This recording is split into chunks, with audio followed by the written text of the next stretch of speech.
we're not numbers people, we're brand and marketing specialists who sell, soft drinks. So to have that knowledge and to know that, you guys have got our backs been great. What Colossal's done for us is allows us to focus more on our business and what we do well, rather than the nitty gritty of the finance side of business. So we had that instance recently where we were talking about the lemon. Can you maybe tell us about that instance? Oh, it was a nightmare. If we hit a roadblock, you'd find another way around it, which has been super helpful. Would you recommend Colossal? Nah, absolutely not. Firstly, do you want to introduce yourself? Tell us, I guess, who you are, what you do. I'm Liam. I'm the general manager of Bobby.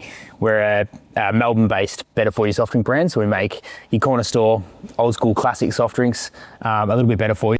Low sugar, low calorie, prebiotic as well. And just great tasting drinks. So your role at Bobby is general manager. How long have you been with Bobby for? 4 years in September. So I came on to the business as the first employee in the sort of a sales role. And we've sort of grown the team to 9 in the last 3.5 years, and moved into more of a GM role sort of about 6 months ago. It's some really exciting things happening at the moment. So as the first employee of Bobby, I guess you're there from day one. Where did the idea come from? How did you get from where you are today to? Yeah, so Christian, who started the business, he saw a real movement in the US of these functional drinks, basically. There's a couple of companies in the US called Poppy and Olipop, making a prebiotic soft drink and designing them like, these full sugar soft drinks to really sort of go hard at the big guys. And initially was going to import those products into Australia. But given the size of the states, they had no interest in coming to Australia. So he goes, well, I'll start it myself. And Bobby was born. So it's a pretty cool sort of foundation story. But I guess I came into the business about 3 months after the product launched in market. So it was still really fresh. No one really knew who we were. And there's obviously a fair bit of groundwork to do to get it on shelves. But Christian had some great relationships in the early days with some key retail partners and distributors that helped us sort of kickstart it, and we're just sort of taking it from there. So I think sort of what has had us win to this point is the fact that we lean into nostalgia. We're trying not to take ourselves too seriously. We have a bit of fun with what we do. And I think just making great tasting drinks first and foremost that happen to be a bit better for you. That's sort of our key. So yeah, it's a good point. We were actually talking about that before. I guess I asked you, well, what's the difference between, I guess, Bobby to just your run-of-the-mill Coca-Cola, Fanta, who, you guys are the probiotic soft drink, low calorie, low sugar. I guess they all try and preach themselves these days. Those high-end, not high-end, but big manufacturers. So what is the difference? So just the fact that we're all natural. So you'll find a lot of the diet drinks have, synthetic sweeteners. Aspartame is like a bit of a buzzword. And we use a little bit of real sugar in the product. And that's intentional. Like we do that to get a better tasting product. But it's all about balance, right? So we'd rather have a little bit of real sugar than have to put a zero sugar product to market with heaps of sweetener, and you get that sort of kind of chemically aftertaste when you have a sort of a health drink like that. So what would you say, and this is just thinking this out loud now, what are some chemicals on not Bobby's drinks, on other soft drinks, do you want to look out for?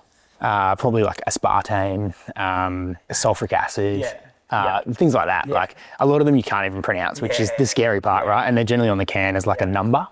And then you've got to go online, you've got to look at that number. And the fact on here, you got less than 10 ingredients. That's the idea, right? Nothing these days does. And we just don't think that you should have to give up, a great tasting soft drink for it to be healthier. And that's the key. Okay, so early days, you and KJ, you would have been, like treading water at the very beginning, not sure exactly what to do. I guess tell us about that first, 3, 6, 12 month period. When did you, I guess, have KJ have the idea to then getting the first product out there? I think it was about sort of a year and a half to 2 years that it was in development. And obviously the way that things go in manufacturing, there's always delays, whether it be, the can manufacturing or the ingredient lead time or whatever. So what was supposed to to launch in summer of 2022. Yeah. Ended up being winter. Yeah. Not a great time to launch a soft drink. But you know, as I said, like, he had some great connections, so got it in the door pretty early into some retail sites, and then it was just about how can we build the brand. So I feel like we were flying blind for the first 6 months, and we still are. We're still learning. Like, we're still a small business, and we're pretty nimble as a team. Like, we're all sort of jumping in and taking on different roles in the business depending on what day of the week it is, really. So much of that feels the same to what it did on day one. But I think as we lent into marketing more and built more of a name for ourselves in market, it's become a lot easier. And I think people sort of look out for us on shelf, which is cool. Yeah, well, when we were saying before, you know, Rupert and I always say we see you guys everywhere. And I guess that's one of your biggest things, one of the best things about you guys. We were chatting to the marketing team before, you're everywhere. You know, you don't miss an opportunity. So you always see your cans, and, you know, whether it's online in the background or online, you know, front and center. Sure. So you're doing a really good job there. For us, like, in our growth phase, we're always looking for where we're not yet and where we should be. Yeah. So it's thanks. It's nice to hear. But for us, we just know there's so much untouched potential out there. Yeah. For us, you know, our overarching goal as a business is to have a Bobby in every fridge. Yeah. We want to be the most accessible soft drink, you know, in the Australian market and beyond. Yeah. And so that's a lot of fridges to get into. Well, I guess today, so where can I find a Bobby can today? So we're stocked in selected Coles stores throughout the country, Coles Local, Woolworths Metro, and then all your favourite cafes throughout Australia, and independent grocers, so your IGAs and local corner stores and stuff like that. But yeah, pretty much anywhere you go to a cafe to, you know, take an Instagram shot of your breakfast, that's where you'll find a Bobby. Yeah. Would you go overseas? Absolutely, yeah. There's probably a massive market in Australia that we haven't touched yet. So our focus is on Australia, but we trade in parts of Southeast Asia as well. Yeah. Okay. A bit of the Philippines, Singapore, Hong Kong. So when saying a massive part of Australia, I'm guessing, and this is just me thinking out loud, you're all up along the East Coast. Yeah. A little bit up. Underneath, but I'm guessing untouched is all in the middle there. No, in the west is we have a really strong presence over in WA. Yeah, middle of Australia. You're not saying there's a lot of empty space, right? Outback Australia. No, that's it. Or mind you, there's some pretty cool little spots in Darwin that you'll see us pop up. But yeah, it's just such a big place, right? So. You think about how many cafes and restaurants are just in Melbourne alone. Yeah. You know, you double or triple that in Sydney, and then you go Queensland, and Queensland spans from, you know, Cairns all the way down to, you know, Byron almost. So, there's a lot of ground to cover, I think, which is our bread and butter. Nice. All right, we'll move on a little bit here. Then the first time you're walking down the street and you saw someone, I guess, holding a can of Bobby. No idea who they were, and just thought to yourself, holy shit, that's our product. Yeah, it was a pretty cool moment, actually. I think when you start realising that people outside your circle who know you, or know that, you know, you work for Bobby, or, you know, they've been to your house and it's in your fridge or whatever, and you see them holding a drink, or you might meet someone, you know, at an event or something like that. And so what do? You work for, I love Bobby. And you're like, like, you know who we are. Like, that's cool. But, I mean, we still do it to this day. Like, we'll be walking down Swan Street in Richmond, and we'll walk past Coles, or we'll walk past Green Street, and we'll see people walking out of this shop with a can and their lunch, and you're just like, God, it's such a cool moment still. yeah, exactly right. But no, it still takes us back. It's awesome. It's really cool to see. That's actually one thing I noticed when you do walk into Coles or Woolies, and you do have that, your brand positioning in those particular stores is fantastic. I have noticed that, yeah. Yeah, I think as well the can speaks for itself, right? They're bright. Well, that's the thing. They stand out. They're not, you know, you're not sort of having to squint to know what it is. So the flavours, we got Dr. Bobby, my personal favourite, a bit controversial. Yeah, I'm a creamy soda guy. Creamy soda, it's our crowd favourite. Yeah. Think, you know, old school brown creamy soda, passion fruit, ginger beer, orange, lemon lime. Yeah. Pretty much anything you can think of that's been in a soft drink, we make it. In terms of sales, what are the top three? Top three: creamy soda, cola, and either passion fruit or ginger beer. I guess we've been working together now for 3 years, maybe. Yeah. Done a few transactions over Time flies. I know it does, doesn't it? Over the while, what's your experience been like to date working with us? Oh, I mean, I think the first time you guys got us out of the mud, I came to you and said that we had a Mercedes-Benz van financed with Mercedes-Benz, and I think you nearly fell over the fact that we'd gone and got dealership finance. We always hate dealership. Not to I don't know. It's like me going down the store and buying a can of Coca-Cola. I just wouldn't do it. Yeah. And you're like, what are you doing? Like, it might look good on paper, but they're getting you in one of that. And we're like, oh shit, like this is, and so I guess the first time we refinanced that car with you guys, I mean, first of all, we saw the repayments come down massively, which was awesome. But it just gave us a bit more flexibility to go, okay, well, we're putting more reps on the road. That means more cars. What are we going to do? And you guys just became our go-to. How do we get more vans on the road without sort of dipping too much into our instant, cash position? So it's been awesome so far. Great, it's happy. I guess early days when you first started to build the relationship, you've got to get all the information, get all the information on file.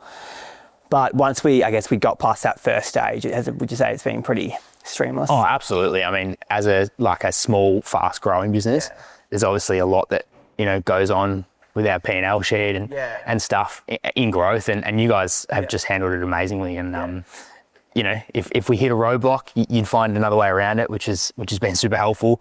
We're not numbers people. We're brand and marketing specialists who sell soft drinks. So to have that knowledge and to know that you guys have got our backs been great. But no, every transaction so far has been so easy.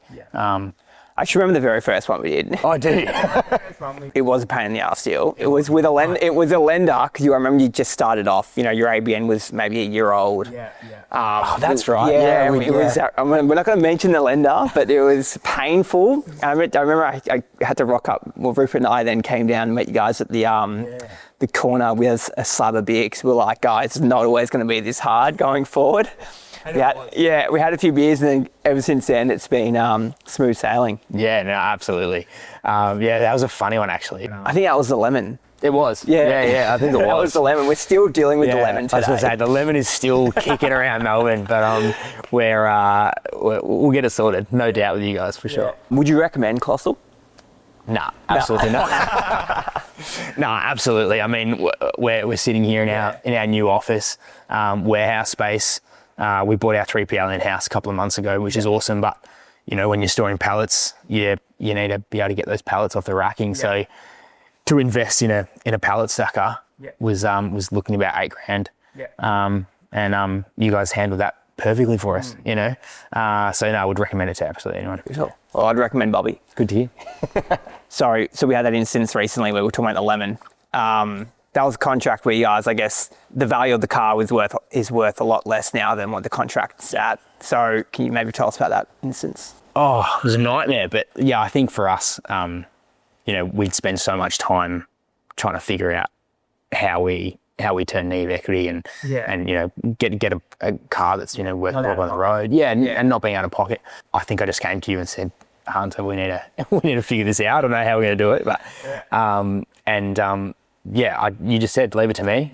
And you called me back and you said, it's done. They've rolled it up, which was great because it just meant that I was able to focus on, getting insurance on the new car, dealing with, the day-to-day of the business. And I wasn't having to worry about where we're going to find the extra, what was it, $8,000 or something in negative equity. So it just made the process so much easier having you guys deal with those lenders and the dealership because, certainly not my wheelhouse. Yeah, no, thanks. That was an interesting one. Not every day, that you see, I guess, the value of the car depreciates so much further than the. Oh, look, we're young, we're learning. We're going to make mistakes along the way. We're all learning. And I think not all the car purchases in the business have been the right ones, but we always need to be able to count on you guys to sort it out one way or another. Whenever you've got, you've got a bad deal with negative equity, you don't have to go too far for Rupert, one of our directors. That's it. His very first car loan. Shit poker. That's why he got into it, didn't he? So I guess what Colossal's done for us is allows us to focus more on our business and what we do well, rather than the nitty gritty of the finance side of business. And Yeah, don't know how we do it without you. Yeah. Oh, thank you. Looking forward to a long-standing relationship to come. Absolutely. Cheers, mate. Cheers.